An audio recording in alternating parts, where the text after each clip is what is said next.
함께 살펴볼 하나님 말씀 누가복음 19장 11절부터 27절 말씀입니다. 그들이 이 말씀을 듣고 있을 때에 비유를 더하여 말씀하시니 이는 자기가 예루살렘에 가까이 오셨고 그들은 하나님의 나라가 당장에 나타날 줄로 생각함이더라. 이르시되 어떤 귀인이 왕위를 받아 가지고 오려고 먼 나라로 갈 때에 그 종 여를 불러 은화 10문화를 주며 이르되 내가 돌아올 때까지 장사하라 하니라. 그런데 그 백성이 그를 미워하여 사자를 뒤로 보내어 이르되 우리는 이 사람이 우리의 왕됨을 원하지 아니하나이다 하였더라. 귀인이 왕위를 받아 가지고 돌아와서 은화를 준 종들이 각각 어떻게 장사하였는지를 알고자 하여 그들을 부르니 그 첫째가 나와 이르되 주인이여 당신의 한 문화로 10문화를 남겼나이다. 주인이 이르되 잘하였다 착한 종이여 내가 지극히 작은 것에 충성하였으니 10고울 권세를 차지하라 하고 그 둘째가 와서 이르되 주인이여 당신의 한 문화로 5문화를 만들었나이다. 주인이 그에게도 이르되 너도 5고울을 차지하라 하고 또 한 사람이 와서 이르되 주인이여 보소서 당신의 한 문화가 여기 있나이다. 내가 수건으로 쌓아 두었나이다. 이는 당신이 엄한 사람인 것을 내가 무서워함이라. 당신은 두지 않은 것을 취하고 심지 않은 것을 거두나이다. 주인이 이르되 악한 종아 내가 내 말로 너를 심판하노니 너는 내가 두지 않은 것을 취하고 심지 않은 것을 거두는 엄한 사람인 줄로 알았느냐. 그러면 어찌하여 내 돈을 은행에 맡기지 아니하였느냐.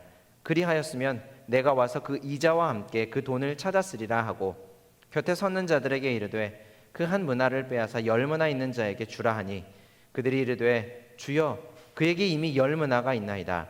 주인이 이르되 내가 너희에게 말하노니 무릇 있는 자는 받겠고 없는 자는 그 있는 것도 빼앗기리라. 그리고 내가 왕됨을 원하지 아니하던 저 원수들을 이리로 끌어다가 내 앞에서 죽이라 하였느니라. 아멘. 근래 한 10년 동안 우리나라는 갖가지 좀 오디션 프로그램들을 TV에서 많이 했었습니다. 그 중에 단연 음악 오디션 프로그램들이 많았죠. 끊이지 않고 지금도 새로운 포맷들을 만들어내면서 이어오고 있는데 아마 여러분들도 한 번쯤은 들어보셨으리라 생각을 합니다.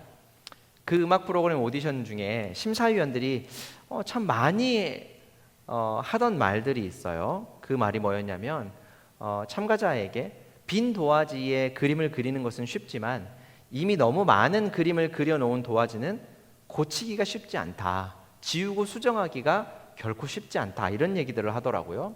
그 말의 뜻인즉 좋지 않은 자기만의 습관을 많이 가지고 있으면 지금 당장은 좀 화려해 보이고 멋져 보일지 모르지만 여기서 더 발전하기란 쉽지가 않다라는 말이었어요. 하지만 지금은 조금 비록 부족해 보이고 미숙해 보일지는 모르지만 나쁜 습관을 많이 가지고 있지 않으면 앞으로 훨씬 더 많은 발전을 할 가능성이 있다라는 얘기였습니다. 우리가 누가복음 19장까지 복음서를 읽어오면서 우리 주님께서 귀에 못이 박히도록 말씀하시고 또 반복해서 말씀하시는 것이 무엇이었습니까? 바로 바리새인들과 서기관들의 누룩, 그러니까 그들이 하고 있는 거칠애, 습관적으로 하고 있는 신앙의 행위들에 대해서 우리 주님은 계속해서 거듭해서 반복해서 꾸짖고 계시고 지적하고 계셨습니다. 여러분, 성경은 하나님의 말씀이죠. 이 하나님의 말씀은 하나님 자신을 소개하는 글이라고 여러 번 말씀드렸습니다. 그저 하나님의 이름이 무엇이고 하나님이 무엇을 좋아하시는지 등 단지 하나님의 신상이나 취향만을 우리에게 알려주어서 우리가 그것을 그렇게 하도록 하는 것이 성경이 아니라 그보다는 하나님은 성경을 통해 하나님이 우리를 어떻게 생각하시고 얼마나 사랑하시고 사랑하는 우리를 위해 이루신 일이 어떠한 일들인지 또 우리와의 관계 속에서 하나님이 어떤 분이신지를 소개함으로 자신을 우리에게 알려주시는 책이 바로 성경입니다. 그러니까 성경을 고대 신화나 전래동화나 또 이솝 우화처럼 다른 사람의 이야기로 읽고 그에 대한 교훈을 삼으려고 하지 말고 하나님께서 나에게 말씀하시고 나와 관계 맺으면서 행하신 일들이 무엇이고 즉 나와 직접 관계에 있는 대상으로서 하나님을 바라보며 성경을 읽어야 한다라는 것이죠. 우리 안에 껍데기 같은 습관적 신앙의 행위들과 그런 행위에 기대어 바라는 기복적인 생각과 바람들, 이런 것들이 사실 우리 안에 얼마나 많이 있습니까? 모든 것을 차치하고서 우리는 우리의 신앙의 행위를 통해 구원을 얻어내는 것이 아니라, 우리가 한 번도 빠짐없이 예배를 드리거나 일정한 분량 이상의 기도의 시간을 채운다거나 헌금을 어느 정도 한다거나 어려운 사람들을 몇 번 이상 돕는다거나 해서 구원을 얻고 구원을 유지하는 것이 절대로 아니라, 우리의 자신의 실존을 잘 알고 있다면 사실 이러한 것들로 우리가 구원을 얻어낼 수 있고 유지할 수 있다라고 인정하시는 분은 아무도 없을 거라 생각해요. 왜요? 이러한 정말 정답이 있다고 한들 우리는 그러한 것들을 다 지켜내고 다 실천을 할 수가 없기 때문이죠. 만약 구원이 우리가 하는 것에, 우리가 어떤 행위나 어떤 것에 하는 것에 좌우가 된다면 하루에도 우리의 구원은 12번씩 인정되었다가 취소되었다가 인정되었다가 취소되었다가, 그래서 우리는 천국에 갔다가 지옥에 갔다가 천국에 갔다가 지옥에 갔다가 이 일을 무한히 반복할 뿐만 아니라 안전하게 구원에 이르기 위해서는 더 이상 죄를 짓기 전에 소위 말하는 성령이 충만하고 은혜를 많이 받았을 그때에 그냥, 죄송합니다 이런 표현을 써서, 그냥 죽어야만 하나님의 나라에 이르는 가장 확실하고 가능성 있는 방법이 아닐까 생각해봐요. 그렇지 않으면 구원을 향한 아슬아슬한 줄타기를 매일 매순간 하면서 하나님이 주신 구원의 기쁨과 평안은 절대로 단 한 번도 맛보거나 누리지 못하고 매일 마음을 졸이면서 안타까운 삶을 살아가야 될 것이기 때문입니다. 그런데 하나님께서 우리에게 그런 구원을 허락하셨겠습니까? 아니죠. 그래서 하나님께서는 구원을 애초에 처음부터 하나님의 뜻대로 정하여 두신 겁니다. 우리의 신앙생활은 그 이후에 하나님의 조건 없는 사랑과 대가 없는 선물로서 구원을 누리며 하나님께서 주시는 기쁨과 평안을 맛보고 하나님을 사랑하고 섬기며 살아가는 것으로 우리에게 주신 것이죠. 신앙생활은 이처럼 우리에게 조건 없이 대가 없이 주신 하나님의 선물이고, 그 선물, 그 구원을 받았기 때문에 우리는 감사한 마음의 반응으로서 하는 것이 바로 신앙의 삶인 것이지, 구원을 얻기 위해, 구원을 유지하기 위해, 지옥에 떨어지지 않기 위해 이 일을 지속하고 있는 것이 절대로 아니라는 것을 명심하십시오. 왜 이렇게 이 말에 열을 올리고 있냐라고 하냐면, 우리 주님께서 말씀하신 내용들 중에 많은 부분들이 이 이야기를 근거로 하고 있는 것입니다. 자, 그럼 이런 선지식을 가지고 오늘 본문에도 우리가 한번 들어가 보도록 할게요. 여러분, 오늘 본문은 우리가 굉장히 익숙하게 알고 있는 달란트 비유라는 본문과 무척 닮아 있습니다. 그렇죠? 그래서 혹자는 달란트와 문화라는 화폐의 단위만 다를 뿐이지 사실은 같은 내용이다라고 섣불리 판단하기도 합니다. 물론 비슷한 부분이 많이 있다라는 것은 사실이지만, 또 완전히 똑같은 비유의 내용을 그저 달란트와 문화라는 화폐 단위만 다르게 했다라고 하기에는 사실 내용의 차이가 꽤 많이 있습니다. 오늘 본문 누가복음 19장 11절부터 27절 말씀을 마태복음 25장 14절부터 30절과 비교하면서 그 차이를 한번 알아보자면, 일단 마태는 타국에 가는 주인이 종들을 불러서 자기의 소유를 맡긴다라고 합니다. 그러는데 누가는 귀인이 왕위를 받기 위해 먼 나라로 떠났다라고 말합니다.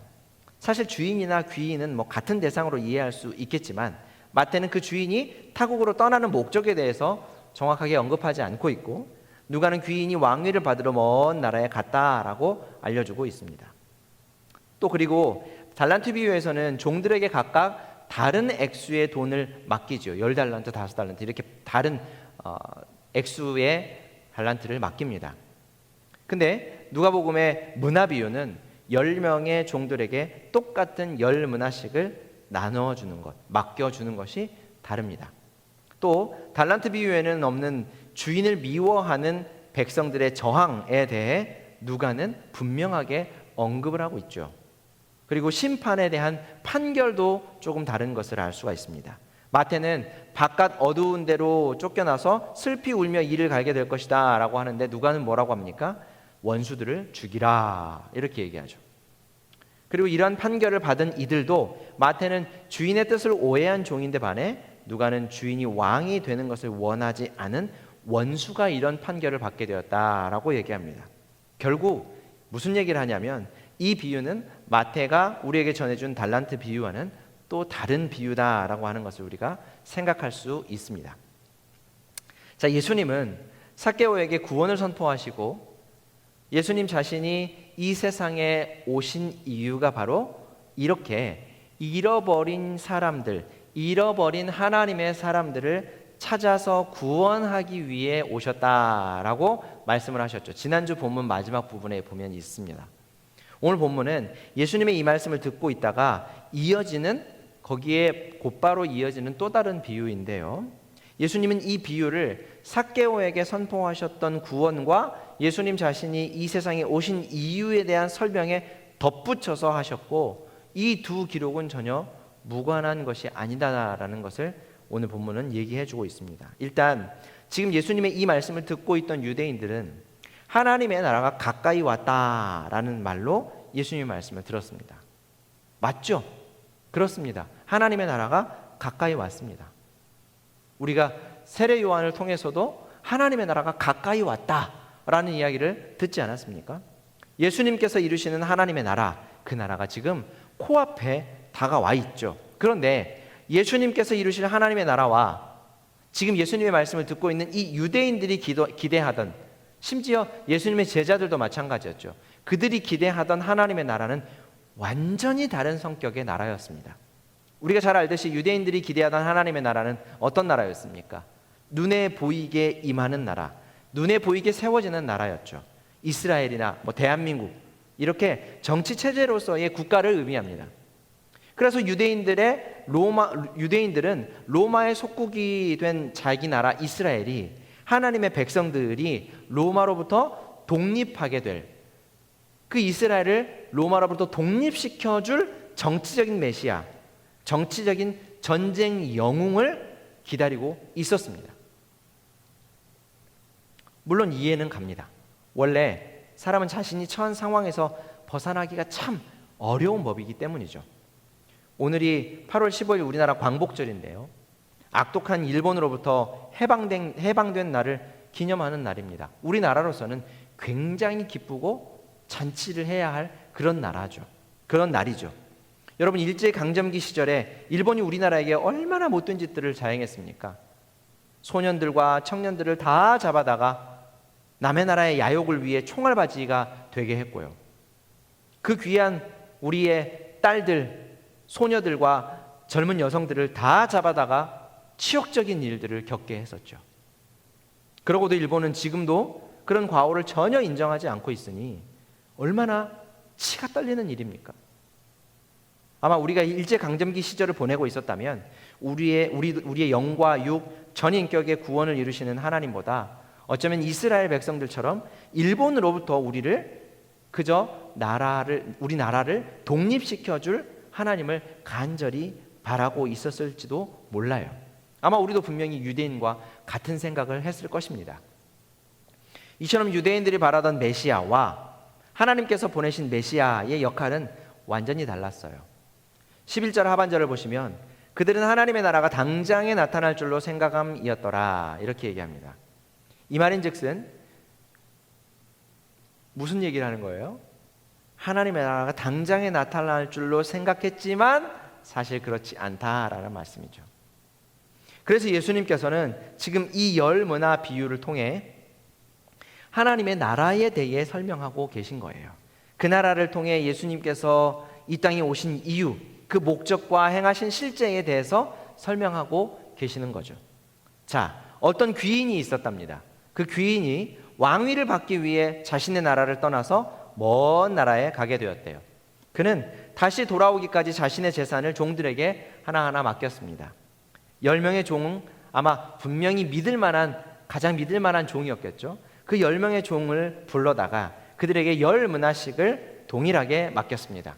그리고 그 돈으로 장사를 하도록 명령합니다.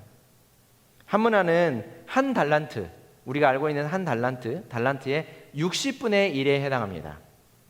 60분의 1 이러니까 적은 것 같지만 한 문화는 당시 노동자의 석 달치 월급에 해당하는 돈이었었어요. 그러니까 지금으로 생각하면 뭐 적어도 한 500만 원 너무 작은가요?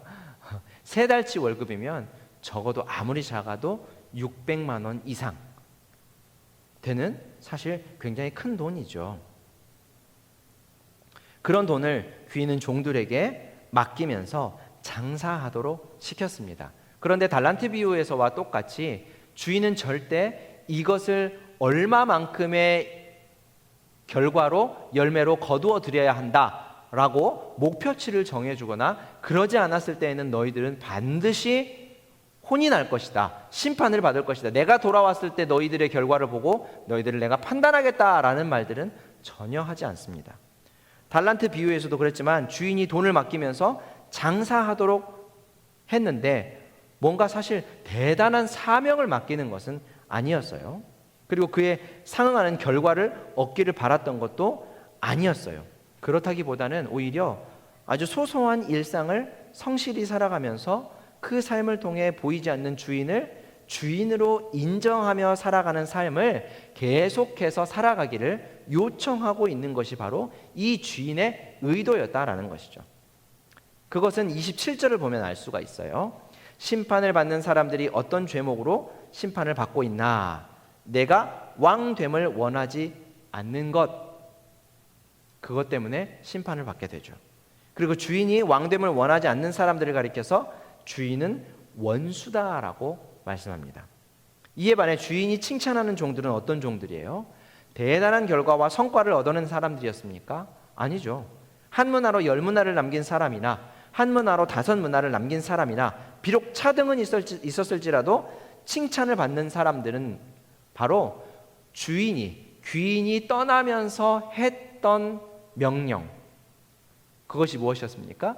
주는 이 문화를 가지고 장사해라 라는 그 말씀에 그대로 순종하는 사람들은 칭찬을 받았다라고 하는 것입니다.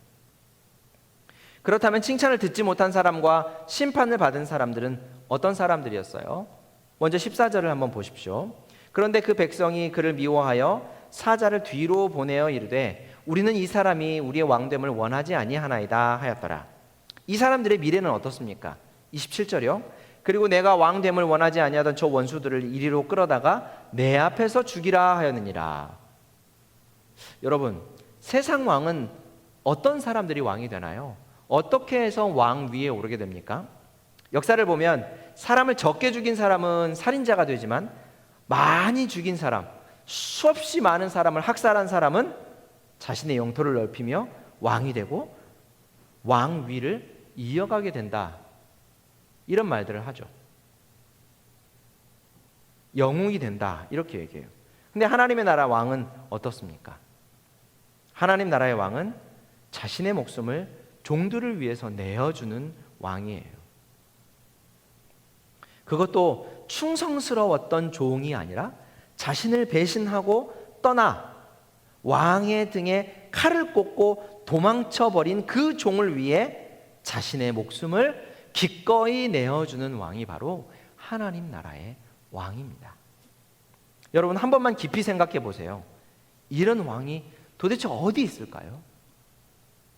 그런데 우리의 왕, 나의 왕 예수님이 바로 그런 왕이십니다. 우리가 아는 세상 왕과는 완전히 반대되는 통치를 실현하시는 왕이에요.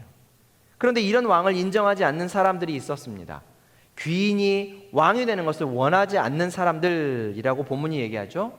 왕은 자신이 왕이 되는 방법, 자신이 계획한 왕의 모습과 역할에 대해 반대하는 사람을 가리켜서 원수다라고 규정합니다. 에이, 그럼 똑같은 거 아닙니까? 세상 왕이나 하나님 나라 왕이나 왕의 뜻에 반대하는 세력을 처단하고 죽이는 것은 똑같은 거 아닙니까? 네, 하지만 완전히 달라요. 내용은 완전히 달라요. 왜요? 왕의 통치가 완전히 달라요. 세상 왕은 자신의 욕심을 이루기 위해 그 욕심도 다른 사람의 땅이나 보물이나 가족이나 욕심나는 모든 것을 빼앗아서 그 욕심을 채우는 반면에 하나님 나라의 왕, 우리 예수님 왕은 종들을 살리려는 계획에 자신을 버리고 비어있는 종들의 마음 가운데, 비어있는 종들의 생명의 그릇 가운데 자신의 생명을 대신 비워서 그 생명을 채워주는 왕이죠.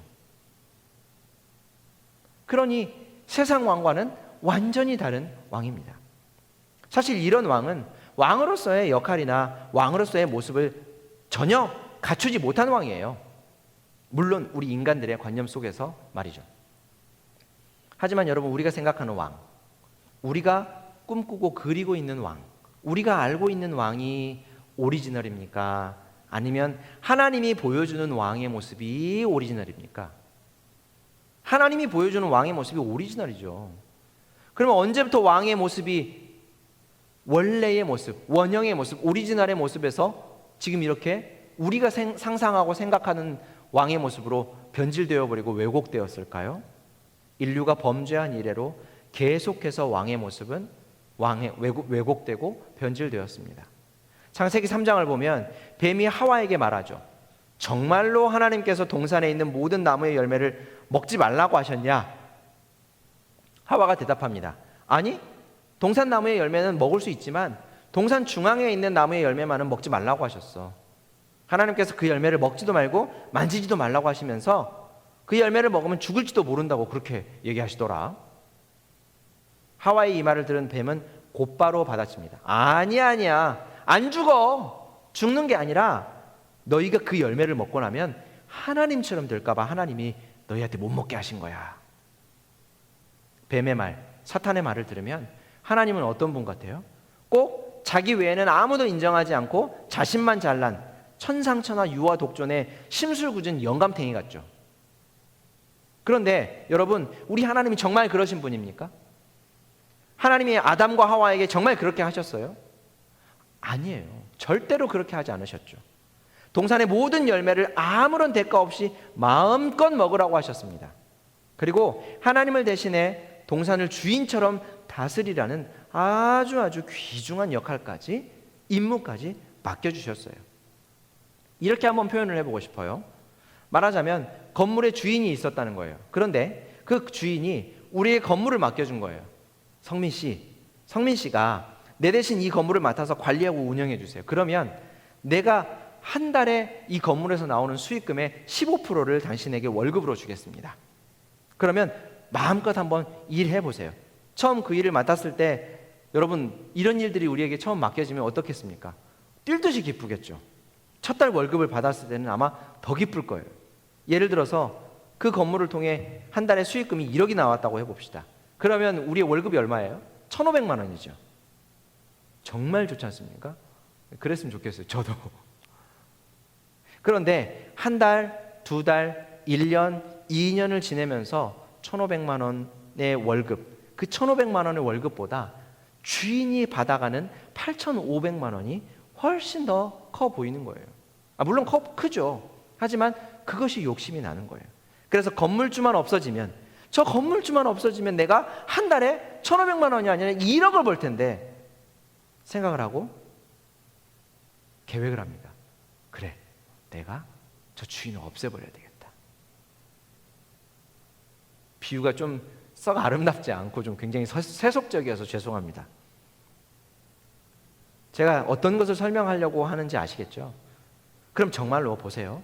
그 건물주를 없애고 나면 내가 건물주가 돼서 1억이 고스란히 내 손에 들어오겠습니까? 어때요? 절대 그렇지 않아요.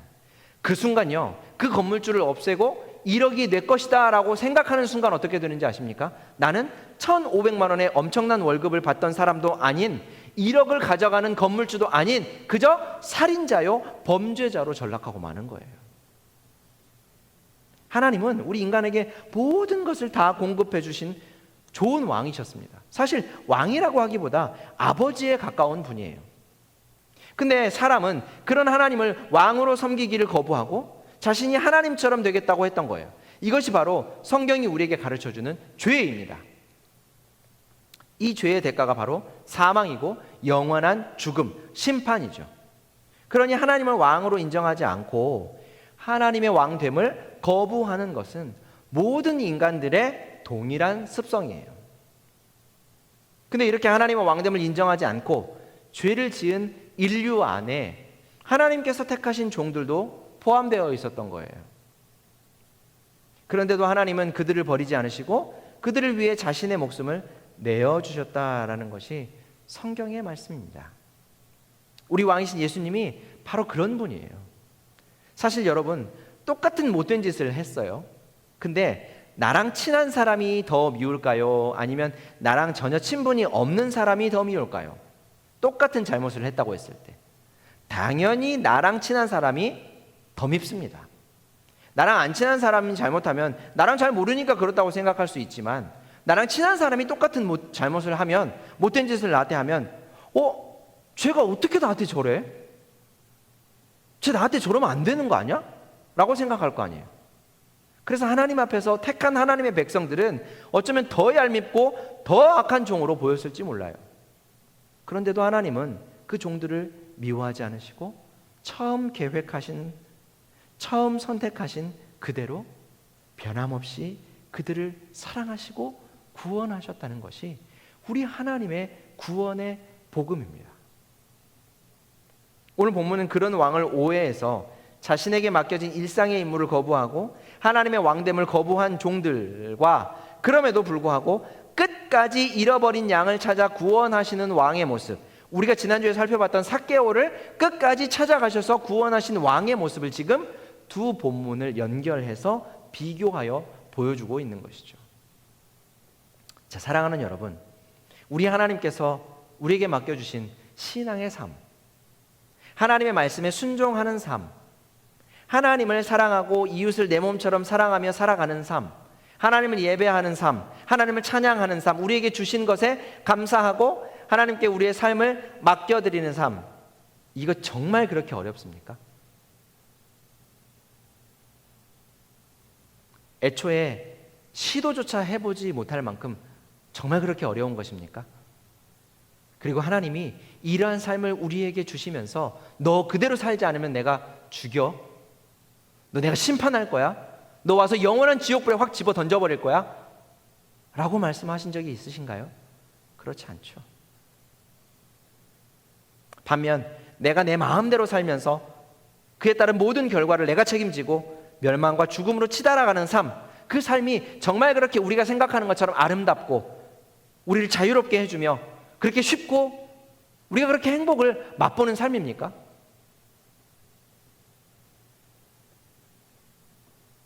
여러분, 매일의 삶 속에서 우리 주님, 우리 왕이신 예수 그리스도를 믿고 살아가며 그분의 말씀에 겸손히 순종하고 우리를 죽기까지 사랑하시고 구원하신 우리 주님을 사랑하고 주님의 말씀에 따라서 이웃을 사랑하며 기쁨과 감사로 우리를 구원하신 하나님을 예배하고 찬양하는 삶을 살아갑시다.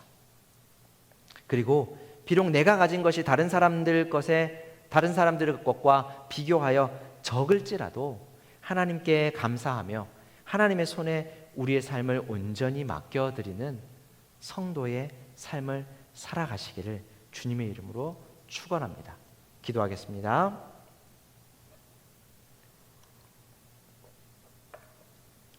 사랑과 은혜가 풍성하신 하나님 아버지, 오늘도 우리에게 귀한 날을 허락하시고 그 옛날 광복의 날을 기념하며 민족의 기쁨, 민족의 감사를 다시 한번 생각하게 하시니 주님 참 감사합니다. 주님께서 우리에게 주신 이 귀한 날을 매일매일 생각하고 하나님 앞에 감사하며 주를 영화롭게 하는 삶을 살아갈 수 있게 하여 주옵소서. 우리 주님께서 매일 우리에게 맡겨주신 신앙의 삶, 주님과 함께 동행하며 주의 그 선하신 말씀에 따라가며 우리를 향해 베푸신 그 구원의 기쁨과 감격을 맛보고 주를 찬송하며 살아가고, 또 우리 하나님께서 우리에게 맡겨주신 작은 일들, 이 땅에서 우리에게 맡겨주신 그 일들을 성실하게 해나가며 주를 영화롭게 하고 주를 기뻐하며 주와 함께 만족하는 신앙의 삶, 구원의 삶, 기쁨의 삶을 살아갈 수 있도록 주여 우리의 걸음을 온전히 인도하여 주옵소서. 우리의 환경과 문제를 믿음으로 뛰어넘을 수 있도록 은혜를 베풀어 주옵소서. 그리고 코로나로 인해서 고통받고 있고 힘들어하는 지구촌의 많은 사람들에게 우리 하나님께서 자비와 은총을 베풀어 주시기를 간절히 소원하고 바랍니다. 위정자들과 방역 당국자들, 힘들어하는 모든 이들에게 우리 하나님께서 지혜와 능력을 더하여 주셔서 생명을 보호하고 보살필 수 있도록 주께서 은혜를 베풀어 주옵소서. 감사하는 마음으로 예물을 드리는 손길들 위에 우리 하나님 믿음의 복을 풍성히 더하여 주시며 우리 하나님께서 우리에게 좋은 것으로 공급해 주시는 우리의 아버지가 되어 주심을, 우리에게 맡겨주신 사명을 감당하기에 부족함 없이 채워주시는 하나님이심을 인정하며 살아갈 수 있도록 은혜를 베풀어 주옵소서. 주 예수 그리스도의 은혜와 하나님 아버지의 크신 사랑과 성령 하나님의 감동 감화하심이 우리를 위해 자신의 목숨도 아낌없이 내어주신 좋으신 왕 주 예수 그리스도를 섬기고 찬양하고 예배하고 그와 함께 동행하며 살아가기를 소원하는 동산교회 청년부와 산부 예배 참여한 모든 성도들 위해 지금부터 영원토록 함께 있을지어다. 아멘.